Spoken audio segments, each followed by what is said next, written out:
frozen yogurt for my kids, but mommy is the one eating it.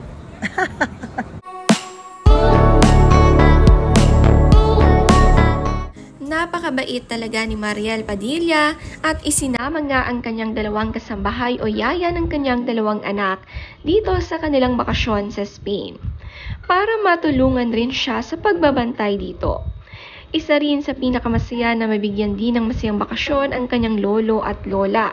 Sabi nga ni Mariel, mahirap raw pala mag-travel kasama ang dalawang senior at dalawang bata, pero nakiyanan niya ito sa tulong ng kanyang mga yaya.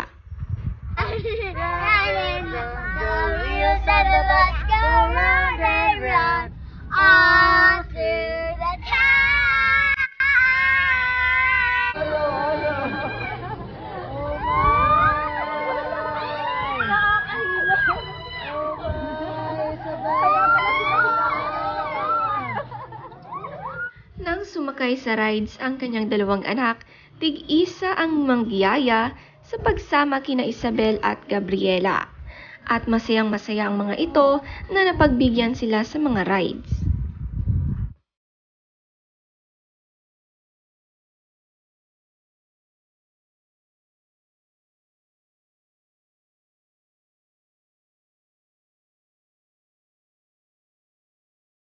And up there, come on, let's ask them. Come on. Yaya, go! Do you hear me? Ano, natakot kayo? No, wait here! Hi, sweetie! Siya lang ang nakasakay sa buong carousel. Ay, meron pa pala yung dalawang niyan. Hi, beauty!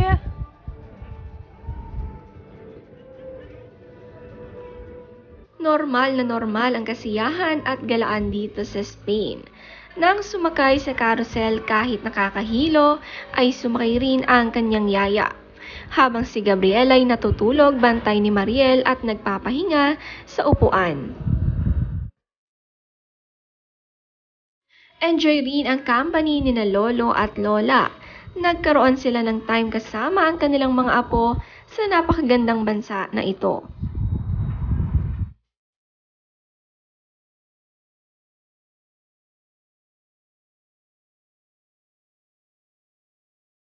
Nakakatuwa naman ang ipinost ni Mariel Padilla na finally pwede na sila magsuot ng kulay pink. Napakomento naman si Robin sa post ng kanyang asawa na ito raw talaga ang paboritong kulay nila. At sumagot naman si Mariel na ilalabas na nga raw lahat ni Mariel ang mga nakatagong damit nila na kulay pink sa baul.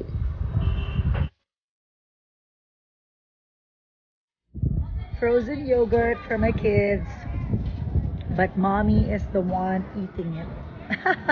Ine-enjoy nga ni Mariel ang bakasyon nila dito at dahil pagbalik nila sa Manila, focus uli siya sa kanyang pagluluto at pagtitinda.